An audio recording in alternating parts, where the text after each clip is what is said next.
오사모의 오묘한 성경 공부 시간입니다. 오송 수강생 여러분 반갑습니다. 오송에 오신 것을 환영합니다. 성막을 주제로 50주간 함께 여행을 하게 될 텐데요. 하나님께서 이 오송 시간을 사용하셔서 저나 여러분 모두에게 매우 유익하고 은혜로운 시간이 되기를 기대하고 또한 그렇게 확신합니다. 여러분들도 그러한 기대와 확신을 가지고 강의에 참여하시면요, 하나님께서 기대하신 만큼 은혜를 부어주실 것입니다. 강의를 시작하기에 앞서 부탁드릴 것이 한 가지 있는데요. 강의를 끝까지 다 들으신 후에 강의를 통해서 얻으신 교훈이나 은혜를 댓글을 통해 남겨주시기를 부탁드리겠습니다. 그것을 통해 여러분들의 출석이 확인이 될 것이고요. 또한 서로에게 큰 유익이 될 것입니다. 자, 그럼 성막을 주제로 한 첫 번째 여행 함께 출발하겠습니다. 앞으로 오송 시간에 제 곁에서 함께 공부하실 두 분을 소개해 드릴 텐데요. 우리 맹권사님과 동집사님이십니다. 안녕하세요, 맹권사님. 안녕하세요, 동집사님. 이렇게 나와주셔서 감사드립니다. 두 분이 함께 해주셔서 이 시간이 더 재밌고 즐거운 시간이 될 것 같네요. 그럼 먼저 오늘 우리가 공부할 내용의 주제가 되는 오늘의 말씀을 함께 찾아 읽겠습니다. 여러분들이 강의를 들으시는 장소가 다른 사람의 방해를 받지 않는 곳이라면요. 제가 함께 성경을 읽자고 할 때 여러분들도 큰 목소리로 함께 읽으시면 좋을 것 같아요. 그럼 함께 읽겠습니다. 출애굽기 25장 22절 말씀입니다. 거기서 내가 너와 만나고 속죄소 위 곧 증거궤 위에 있는 두 그룹 사이에서 내가 이스라엘 자손을 위하여 내게 명할 모든 일을 내게 이르리라. 아멘. 맹권사님은 전에 성막에 대해 공부해 본 적이 있으신가요? 네, 처음이시라고요? 그럼 동집사님은 어떠세요? 아, 동집사님도 처음이세요? 네, 그렇군요. 그런데 두 분뿐만이 아니라 많은 분들이 그동안 성막에 대해 공부할 기회가 많지는 않았을 것 같아요. 성막에 대해 자세히 기록하고 있는 출애굽기 25장부터 40장까지의 내용은 사람들에게 가장 잘 읽혀지지 않는 부분이기도 하고요. 또한 가장 이해가 안 되는 부분이기도 합니다. 그런데 성막 안에는요, 정말 놀라운 진리가 담겨져 있고요. 우리가 성막을 공부할 기회를 얻게 된 것은 큰 축복이 아닐 수가 없습니다. 앞으로 여러분들은 이 오송을 통해서 성막에 대한 큰 그림을 그리게 될 뿐만이 아니라 성막에 담겨 있는 아주 세세한 부분들에 이르기까지 그 의미를 이해하게 될 것입니다. 그리고 그 안에 얼마나 놀랍고 크신 하나님의 계획과 은혜가 숨겨 있는지 발견하게 될 것입니다. 그리고 그러한 것들을 찾고 알아가는 기쁨이 얼마나 큰 것인지도 경험하시게 될 것입니다. 이제 성막에 대해 최초로 언급된 곳을 살펴보도록 하겠습니다. 출애굽기 25장 1절부터 2절 그리고 8절과 9절을 함께 읽겠습니다. 먼저 1절과 2절입니다. 여호와께서 모세에게 말씀하여 이르시되 이스라엘 자손에게 명령하여 내게 예물을 가져오라 하고 기쁜 마음으로 내는 자가 내게 바치는 모든 것을 너희는 받을지니라. 8절과 9절도 함께 읽겠습니다. 내가 그들 중에 거할 성소를 그들이 나를 위하여 짓되 무릇 내가 네게 보이는 모양대로 장막을 짓고 기구들도 그 모양을 따라 지을지니라. 아멘. 지금 우리가 읽은 구절들 속에 성막이 최초로 언급이 되어지는데요. 그 내용을 좀 더 자세히 관찰해 보도록 하겠습니다. 먼저 지금 이 구절들 속에서 말씀하시는 분은 누구신가요? 네, 그렇죠. 하나님께서 말씀하고 계십니다. 하나님께서 누구에게 말씀하고 계시나요? 그렇죠. 1절에서 찾을 수 있죠. 하나님께서 모세에게 말씀하시네요. 그리고 8절에서 이야기하고 있는 그들은 누구를 가리키는 것일까요? 동집사님이 한번 말씀해 보시겠어요? 네, 그렇죠. 2절에서 힌트를 얻을 수 있지요. 그들은 이스라엘 자손을 말하는 것이고요. 그리고 모세가 그들, 즉 이스라엘 백성들에게 시키게 될 일은 무엇인가요? 그것은 8절에서 찾을 수 있죠. 내가 그들 중에 거할 성소를 그들이 나를 위하여 짓되 라는 기록처럼 하나님께서 거하실 성소를 이스라엘 백성들로 하여금 짓도록 하라는 것입니다. 그리고 그들은 그것을 어떻게 건축하게 되나요? 그렇습니다. 9절이 말씀하고 있는 것처럼 하나님께서 모세에게 보이는 모양대로 그것을 짓게 될 것입니다. 그리고 8절과 9절에서 하나님께서는 이스라엘 백성들이 짓게 될 이 건축물을 어떤 이름으로 칭하셨나요? 맹건사님이 말씀해 보시겠어요? 네, 그렇습니다. 성소와 장막이라는 이름으로 부르셨습니다. 이 짧은 구절들을 통해서 우리는 성막이 어떠한 곳인지 어렴풋이 이해할 수 있게 되었는데요. 우선 성막은 하나님께서 거하시는 곳이고요. 이스라엘 백성들이 자원하는 마음으로 기쁜 마음으로 드리는 예물을 가지고 하나님께서 모세에게 보여주시는 모양대로 짓게 되는 건축물이라는 사실을 알게 됩니다. 그리고 하나님께서 8절과 9절에서 사용하신 성소라는 단어와 장막이라는 단어의 의미를 생각해 보면은요. 그 건축물이 또한 어떤 성격의 건축물인지를 조금 더 이해할 수 있게 됩니다. 여러분이 갖고 계신 교재의 2페이지에 잘 설명이 되어 있는데요. 우리말 성소라고 번역이 된 히브리 단어는 신에게 바쳐진 혹은 신성한 물건이나 장소를 의미합니다. 그리고 장막에 해당되는 히브리 단어는요. 거주 혹은 거주하다라는 기본적인 의미를 담고 있습니다. 그런데 이 단어는 외형적으로 특별함을 지닌 장소를 나타낸다기보다는요. 양치기의 오두막이나 짐승들의 굴 혹은 무덤 같은 곳을 의미합니다. 이러한 것들은 외형적으로 아름다움이나 화려함이 전혀 없는 장소이죠. 이렇게 성소라는 단어와 장막이라는 단어의 정의를 알게 되면은요, 우리는 성막이 어떠한 성격의 건축물인지를 좀 더 이해할 수 있게 됩니다. 그렇다면 다음에 나타나 있는 보기들 중에서 성막과 관련이 있는 것은 어떤 것일까요? 네, 그렇습니다.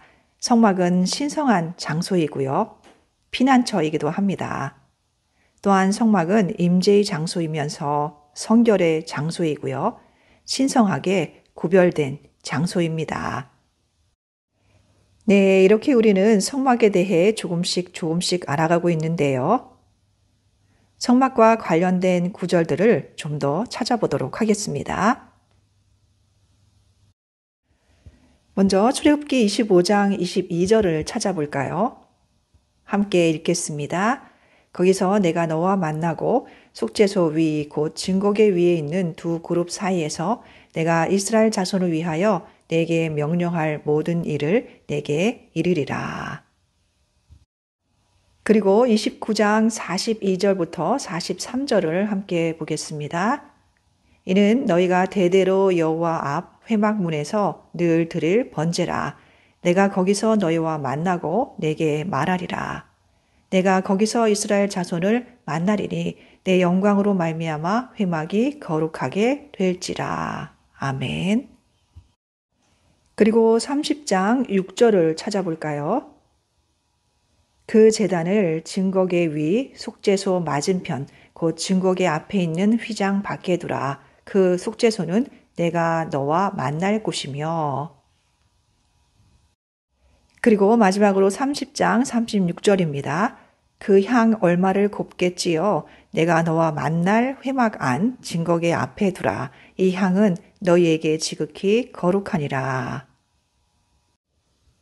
지금 읽은 구절들 속에는요, 우리에게 익숙하지 않은 단어들이 발견되기도 하지만요, 또한 우리가 잘 알고 있고 이해하는 한 가지 단어가 계속적으로 반복되어지는 것을 알 수 있습니다. 그 단어는 무엇인가요? 동집사님 혹시 찾으셨나요? 네, 맞아요. 만나다라는 단어죠. 하나님께서는 이 구절들 속에서 성막에서 내가 너와 만날 것이라고 반복해서 말씀하십니다. 결국 성막은 하나님과 인간의 만남이라는 궁극적인 목적을 갖고 있고요. 그 안에는 우리 인간들을 만나시고자 하는 하나님의 무한한 의지가 담겨 있습니다. 그리고 하나님께서 우리 인간들을 만나시고자 하는 하나님의 의지가 바로 앞으로 우리가 공부하게 될 내용의 중요한 모퉁이 돌입니다. 만남에 해당되는 히브리 단어가 어떤 의미를 담고 있는가를 생각해 보면요. 이러한 만남은 단순한 만남이 아니라는 것을 알 수 있습니다. 하나님께서는 그 만남을 통해서 인간들과 새로운 관계를 맺기 원하신다는 사실을 알 수 있습니다. 신약 성경 안에서도 우리는 성막에 대한 흔적을 자주 발견할 수 있는데요. 성막이 무엇을 의미하는가를 아주 정확하고 아름답게 정의하고 있는 곳이 있습니다. 고린도후서 5장 17절부터 21절을 함께 찾아 읽겠습니다. 그런즉 누구든지 그리스도 안에 있으면 새로운 피조물이라. 이전 것은 지나갔으니 보라 새 것이 되었도다. 모든 것이 하나님께로서 났으며 그가 그리스도로 말미암아 우리를 자기와 화목하게 하시고 또 우리에게 화목하게 하는 직분을 주셨으니 곧 하나님께서 그리스도 안에 계시사 세상을 자기와 화목하게 하시며 그들의 죄를 그들에게 돌리지 아니하시고 화목하게 하는 말씀을 우리에게 부탁하셨느니라. 그러므로 우리가 그리스도를 대신하여 사신이 되어 하나님이 우리를 통하여 너희를 권면하시는 것 같이 그리스도를 대신하여 간청하노니 너희는 하나님과 화목하라. 하나님이 죄를 알지도 못하신 이를 우리를 대신하여 죄로 삼으신 것은 우리로 하여금 그 안에서 하나님의 의가 되게 하려 하심이라. 아멘.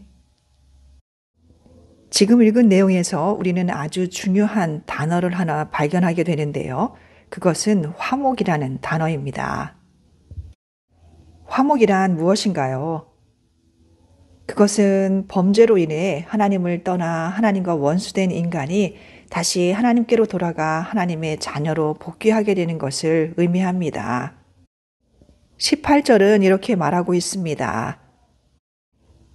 하나님께서 그리스도로 말미암아 우리를 하나님과 화목하게 하셨고요. 또 우리에게도 화목하게 하는 직분을 주셨다는 것입니다. 하나님과 인간의 화목은 예수 그리스도를 통해서 가능하고요. 그 화목의 주체는 하나님이심을 말해주고 있는 것이죠.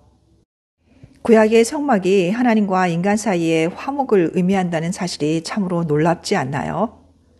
우리는 앞으로 공부를 계속하면서 성막은 하나님께서 친히 화목하게 하는 직책을 행하신 가장 선명하고 아름다운 구약의 그림이라는 사실을 발견하게 될 것입니다.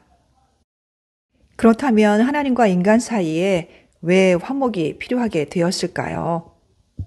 그 이유를 살펴보는 과정을 통해서 하나님께서 왜 그 백성 가운데 임재하실 장소를 건축하기 원하셨는지 이해하게 될 것입니다. 그럼 이제 잠시 동영상을 멈추시고요. 창세기 1장부터 3장을 다 읽으신 후에 공부를 계속하도록 하겠습니다. 아마도 창세기 1장부터 3장은 여러분들이 여러 번 읽으셨을 것이고요. 그 내용을 잘 알고 계실 것입니다. 하지만 그 속에서 성막의 목적을 찾을 수 있다는 것에 대해서는 전혀 생각하지 못하셨을 것입니다. 처음 읽는다고 생각하시고요. 다시 한번 천천히 그리고 자세하게 다 읽으시기를 부탁을 드리겠습니다. 네, 다 읽으셨죠? 창세기 1장부터 3장의 내용은 여러분들이 많이 읽으셔서 잘 알고 있는 내용입니다. 특히 3장에는 하나님과 인간 사이에 왜 화목이 필요했는가를 이해할 수 있는 아주 중요한 사건이 기록되어 있지요. 하나님께서는 선악을 알게 하는 나무의 열매를 먹지 말도록 지시하셨습니다. 그러나 아담과 하와는 그 하나님의 금지 명령을 지키지 않았고요. 그 결과 인간에게는 죄와 사망이 임하게 되었습니다. 그리고 그들은 낙원으로부터 쫓겨나게 되었습니다.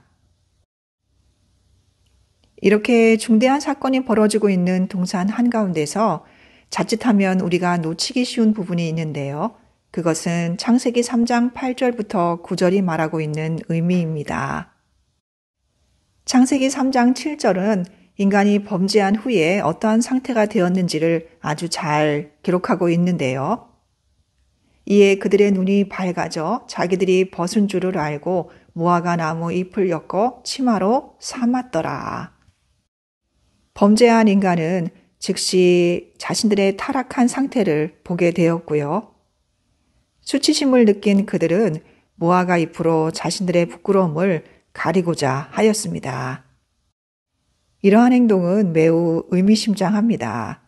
하나님께 나아가 자신들의 죄를 고백하는 대신 그들은 하나님과 자기 자신으로부터 그것을 감추고자 시도했습니다. 그때 그들은 동산을 거니시는 하나님의 목소리를 듣게 됩니다. 하나님께서는 그때 왜 동산을 거닐고 계셨을까요? 하나님께서 신선한 공기를 들이마시며 산책을 즐기고 계셨던 것은 아닐 것입니다.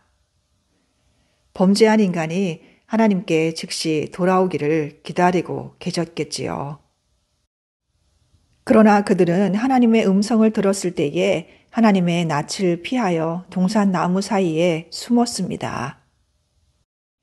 이처럼 우리의 양심이 죄를 자각하고 수치심을 느낀다 할지라도 그것은 우리를 하나님께로 데려가지 못합니다. 오히려 하나님을 두려워하고 그분으로부터 도망치게 만들 뿐입니다. 그때 하나님께서 아담을 부르십니다. 아담아, 내가 어디 있느냐? 하나님께서 먼저 아담을 부르신 것입니다. 이러한 하나님의 은혜의 부르심은 얼마나 아름다운지 알 수 없습니다. 이것은 죄인을 호출하는 경찰관의 엄중한 음성이 아니고요. 간절한 사랑의 부르심입니다. 아담이 하나님을 먼저 찾은 것이 아니라 하나님이 아담을 먼저 찾으셨다는 사실을 우리는 잊어서는 안 됩니다. 그때 이후로 이와 같은 순서는 단 한 번도 바뀐 적이 없었습니다. 아브라함이 아직 우상숭배 가운데 있었을 때 그를 찾아와 부르신 것도 하나님이셨습니다. 야곱이 악한 행동의 결과로 형을 피해 도망치고 있었을 때 베델로 그를 찾아오신 분은 하나님이십니다. 모세가 도망자로서 미디안 광야에 있었을 때 그를 찾아온 것은 하나님이셨습니다. 또한 사도들이 고기 잡는 일에 종사하고 있었을 때 그들을 찾아오신 분은 그리스도였습니다. 그렇기 때문에 그리스도께서 너희가 나를 택한 것이 아니요 내가 너희를 택하여 세웠나니 라고 말씀하실 수 있는 것입니다.